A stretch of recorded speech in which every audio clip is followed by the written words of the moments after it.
কয়েকদিন আগেই ছিল আমার বাবার জন্মদিন। আর বাবার জন্মদিনে প্রত্যেকবারই আমরা নিজেদের মতন করে সেলিব্রেশন করি।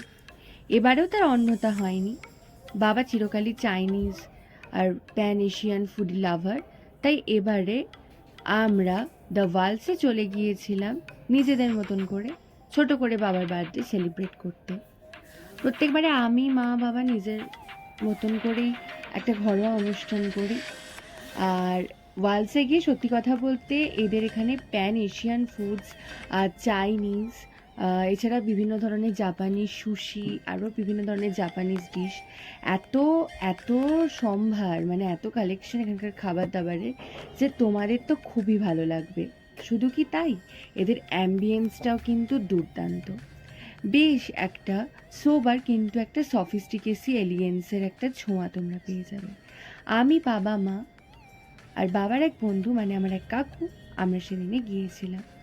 আর সেদিন ওখান থেকে ইচ্ছে ছিল একটু লং ড্রাইভে যাওয়ার। এখন আমি তোমাদের এখানকার সুন্দর ছিমছাম অ্যাম্বিয়েন্সটা একটু দেখিয়ে দিচ্ছি। দ্য ওয়ালসে আমি আগেও এসেছি আমার এক পিস্তুত বোনের জন্মদিন সেলিব্রেশনে। তখন একটা নির্দিষ্ট জায়গা বা অংশ, ওই অংশটার মধ্যেই আমরা বসেছিলাম এবং ওইখানেই কিন্তু জন্মদিনটা সেলিব্রেট হয়েছিল। তখন পুরো রেস্ট্রোটা এভাবে ঘোরার ঠিক আমার সময় হয়ে ওঠেনি, আর সেদিন অনেকটা ক্রাউডেডও ছিল। তবে বাবা জন্মদিন সেলিব্রেশন করতে আমরা যেদিন গেলাম, সত্যি বলতে কি সেদিন খুব একটা ভিড় ছিল না। সানডে হলেও সানডের আমরা একটু তাড়াতাড়ি ডিনারের জন্য গেছিলাম, তাই হয়তো তখনও অতটা ভিড় হয়নি। এরপর আমি তুলে নিলাম মেনু কার্ড। মেনু কার্ডে একটু চোখ বুলিয়ে নেওয়া যাক যে এখানে কী কী ফুড রয়েছে। আমরা এখানে অনেক কিছু খেয়েছিলাম সেদিন। আসলে এখানকার খাবারগুলো এতই ভালো। আমার পিস্তুত বোনের জন্মদিন সেলিব্রেশনের সময়ও গেছিলাম, আর একবার আমার এক বান্ধবীর সাথেও এখানে এসেছিলাম, এবং দুবারই আমার এক্সপিরিয়েন্স বেশ ভালো ছিল। তাই আমি বাবা মাকে এখানে আসতে এবারে সাজেস্ট করেছিলাম। আমার বাবা আবার খুব একটা ঠিক বার্থডে কেক লাভার নয়, তাই আমরা কোনো বার্থডে কেক কাটিং করে কিন্তু জন্মদিনটাকে সেলিব্রেট করিনি। শুধু ঘরোয়াভাবে মা ওই যেমন বাঙালি বাড়িতে 5 রকমের ভাজা পায়েস দিয়ে বাবার জন্মদিন সেলিব্রেট হয়, সেভাবেই হয়েছিল। আর তারপর আমরা প্রত্যেকবারের মতন এবারেও একটা চাইনিজ রেস্টুরেন্টে ডিনার করতে চলে এসেছি। তো এখানে বিভিন্ন ধরনের, বলেই দিলাম, Thai, Japanese, pan Asian food, Chinese food, তোমরা বিভিন্ন কুইজিন পেয়ে যাবে। এবং এখানে বিভিন্ন ধরনের মকটেলও রয়েছে এবং অদ্ভুত অদ্ভুত মকটেল রয়েছে। আমি তোমাদের সবই বলবো। এরপর প্রথমেই আমরা অর্ডার করে দিয়েছিলাম এই মকটেলটা। এই মকটেলটার নাম ছিল চিলি পিঙ্ক পিপার। হ্যাঁ জানি, এরকম লঙ্কা দিয়ে বা চিলি দিয়ে গার্নিশ করা দেখে তোমরা একটু অবাক হয়ে গেছো, কিন্তু এই রকম মকটেল আমি কখনো খাইনি। এটার টেস্ট কিছুটা মিষ্টি আর কিছুটা ঝাল ছিল, অনেকটাই আমার পার্সোনালিটির মতন। তো নিজের পার্সোনালিটির মতন মকটেল আমার বেশ ভালো লেগেছে, আমি দিয়ে দেবো 10-এ 6.5। এরপর আমরা নিয়েছিলাম স্টার্টারে প্যান ফ্রাইড ফিশ আর লেমন কোরিয়েন্ডার চিকেন স্যুপ। তো আমার তো স্যুপটা দুর্দান্ত লেগেছে, এটা আমি দিয়ে দেবো 10-এ 8.5। আর প্যান ফ্রাইড ফিশটা তো আমার অনেক জায়গাতেই আমি খেয়েছি, আর এদের মাছটা ভীষণ টাটকা ছিল আর খুব টেস্টফুল ছিল। এখানকার প্যান ফ্রাইড ফিশটাকে আমি দিয়ে দেবো 10-এ 9। তোমাদের বলবো অবশ্যই এসে এখানকার ফিশটা আর স্যুপটাও ট্রাই করতে পারো। স্যুপটা কিন্তু ভীষণ কম কম স্পাইসি, কিন্তু দারুণ খেতে ছিল। এরপর আসি মেন কোর্সে। আমরা প্রথমে নিয়েছিলাম সিঙ্গাপুরি চিকেন রাইস নুডলস, আর তার সাথে একটাই জাপানি ডিশ আমরা ট্রাই করেছিলাম, সেটা বেশ অন্যরকম খেতে। সেটা নিয়েছিলাম হচ্ছে Japanese mild spicy chicken with sriracha chilli sauce. মনে হচ্ছে ভীষণ ঝাল বা স্পাইসি, কিন্তু একদমই না, এটা খেতে কিন্তু দুর্দান্ত ছিল।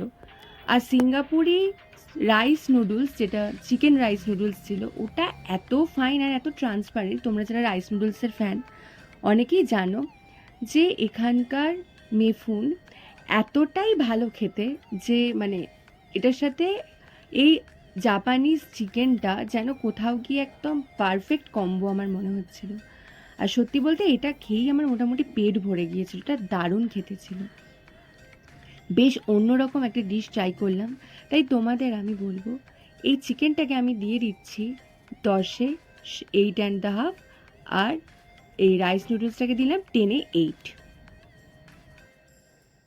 না না, আমার পেট ভরে গেলেও সবার পেট এখনও ভরে যায়নি, তাই আমরা নিয়ে নিয়েছিলাম ginger and pimento fried rice, আর তার সাথে chilli bean spicy chicken with pepper and onion. দুটো খাবারই দুর্দান্ত ছিল, এটার কম্বিনেশনটাও কিন্তু দারুণ ছিল। এটা আমি দিয়ে দেব চিকেনটাকে 10-এ 8.5, আর ফ্রাইড রাইসটাকে দিয়ে দিচ্ছি 10-এ 8। এরপর আমরা ডেজার্টে নিয়ে নিয়েছিলাম এই সুইট ডিশটা, দর্শন উইথ ভ্যানিলা আইসক্রিম। এই দর্শনটা হচ্ছে এক ধরনের ফ্রাইড মিষ্টি, যেটা খেতে অনেকটা পুরীর খাজার মতন। আমি জানি না কেন পুরীর খাজার সাথে এই দর্শনের আমি মিল পাই, কিন্তু এই ফ্রাইড মিষ্টিটা দারুণ লাগে আমার প্রত্যেকবার খেতে। আর সত্যি বলতে মিষ্টি মুখ ছাড়া কিন্তু বাঙালিদের খাবার ঠিক শেষ হয় না, তাই আমরা শেষ পাতে মিষ্টিটা অবশ্যই রাখি, সেটা চাটনি হোক বা মিষ্টি হোক। আর এই দর্শন এটার সাথে ভ্যানিলা আইসক্রিমটা এতটাই ভালো লাগে যে সেদিনের খাবারটা এটা ছাড়া আমি অসম্পূর্ণ বলে মনে করি।